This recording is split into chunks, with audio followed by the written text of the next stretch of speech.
There are also new issues that have arisen in the context of irregular war. The role of the media, especially the new media. I will look at these below in some detail. But here I wish to address my third subsection, because this follows from what I'm talking about now.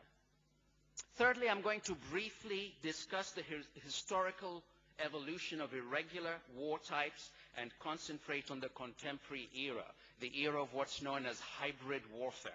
Hybrid warfare, non-state actors are a particularly deadly and lethal manifestation of 21st century irregular war. They're not the same. They're not just mere terrorist organizations. They're not like your average run-of-the-mill, quote-unquote, insurgent organization of the 60s and 70s. This is a different category. And mercifully, actually, the number is still limited in this day and age. But as I argue along with other colleagues, the possibility of what we call hybrid war, non-state actors, and I'll explain that in some detail, but a hybrid non-state actor conducts terrorism, guerrilla war, and quasi-mobile conventional warfare.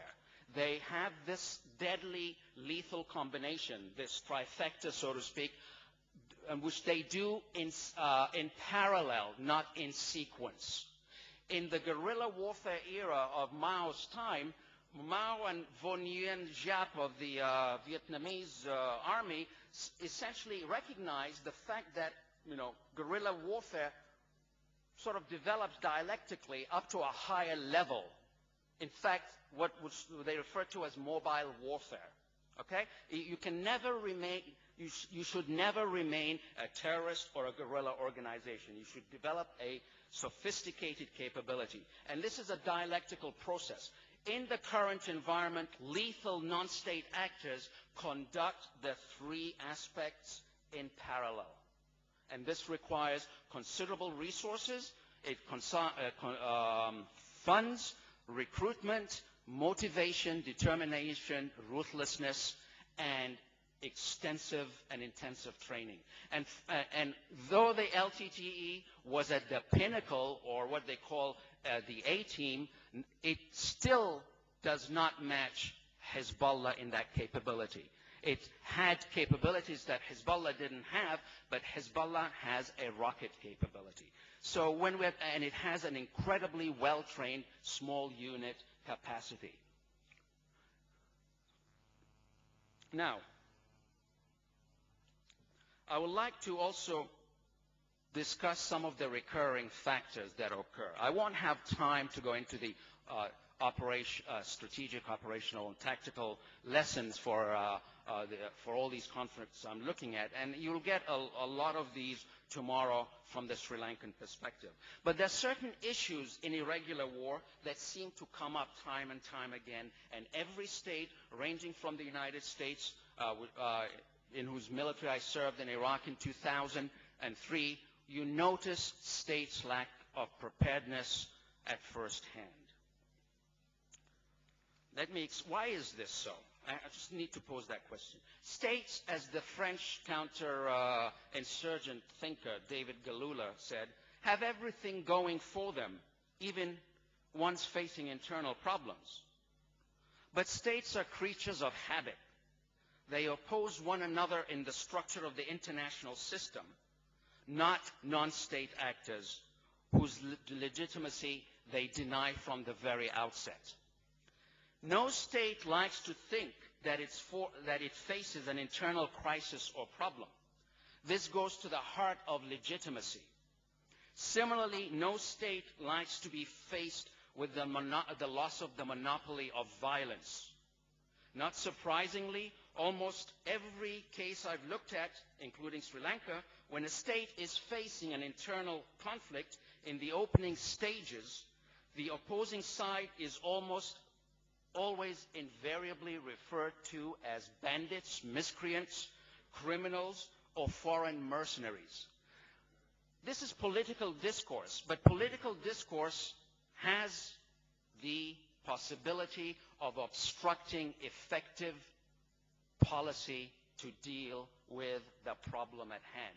If a nation and its leadership buries its collective heads like ostriches in the sand and says, no, we do not have an internal problem, then you cannot devise a basket of measures, military, diplomatic, social, legal, to deal with that problem.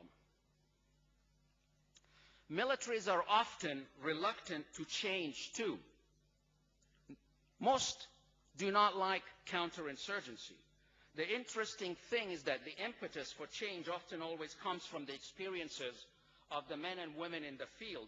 But unless there is buy-in from the political leadership and the higher ranks of the armed forces, change will not readily occur. Which brings me to the matter of civil-military relations and inter-agency cooperation and coordination. Almost every case that I've looked at, a state that is beginning to face an insurgency has some serious civil, military, and interagency cooperation and coordination that will take, on average, 3 to 5 years or maybe longer to deal with. And by that time, the conflict has worsened, and it's become what you can take from organization theory. It becomes a wicked problem. That is, I'm not talking about an ethical issue. A wicked problem is one which is not capable of resolution by the same set of solutions you've applied before. You have to keep applying and reapplying different solutions as time goes by. And some of the solutions that you may apply may actually worsen it before things get better. Now let me look at some of these issues in some detail.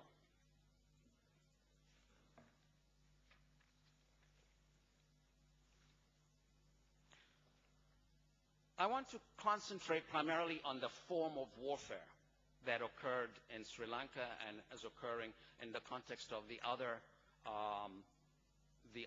insurgencies I've been comparing it with. The war in Sri Lanka defied simple categorization. Although from the outset, what is apparent is that it was an internal war rather than an interstate war. Having said this, this does not detract from the fact that it did have an important international dimension. Now, let me look at this issue of hybrid nature, terrorism, guerrilla war, and conventional war. Now, terrorism is, of course, a controversial issue. It's with us, but there's no one universally accepted definition by everybody. According to Alex Schmidt, there's of St. Andrews University, there's something like 112, 116 definitions.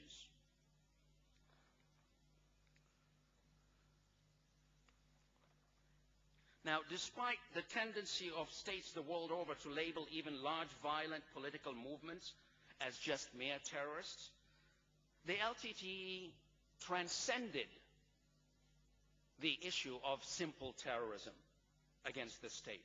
It conducted terrorist attacks. We all know that the types of attacks it conducted against civilians and against off-duty military people. But it was clearly more than a mere terrorist organization. This was no Baader-Meinhof or the Red Brigade or Action Directe in France or the Abu Nidal group. This was an insurgent organization. No mere terrorist organization could have undertaken the well-organized attacks on military installations as did well-trained LTTE cadres. The assaults on Anuradhapura Air Base, Bandaranaike Civil and Katunayake military airports north of Colombo. It was also an insurgency.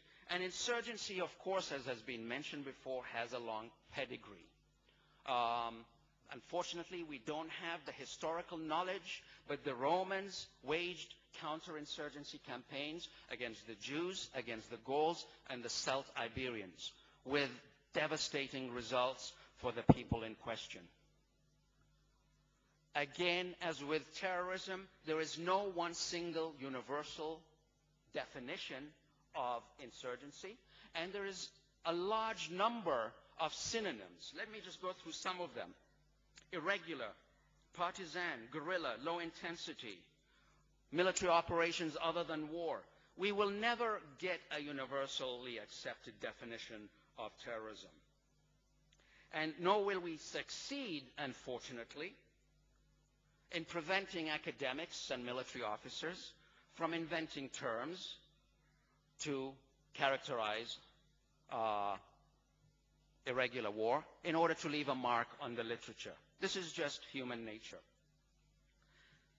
There are and I'm not going to just give any definitions, I'll give you some characteristics. There are several types of insurgencies. A primitive insurgency takes place when a foreign power invades and occupies another territory. The local inhabitants are less powerful than the invader, less organized, and may even not constitute a state, but a tribe or a confederation of tribes. Okay? The struggles of the Gallic tribes in Gaul and the Celt Iberians are what we call primitive insurgencies. This did not make them any less lethal. This does not mean that both groups did not have some brilliant leaders to be able to wage guerrilla war against the Romans. They did. But these leaders could never transcend the primitiveness of their social construct to develop a more effective insurgency campaign. That's what I mean by primitiveness. The other aspect of primitiveness is illiteracy, or that's not the exact word actually, what I call non-literate societies. Non-literate societies would wage primitive insurgencies. And a non-literate society is an oral society, so it cannot capture the lessons of its war against a more formidable enemy in the written word. It captures it through oral traditions, but unfortunately, because primitive societies waging insurgent wars occurred primarily in the ancient past and quite often were wiped out, we don't have much in the way of records.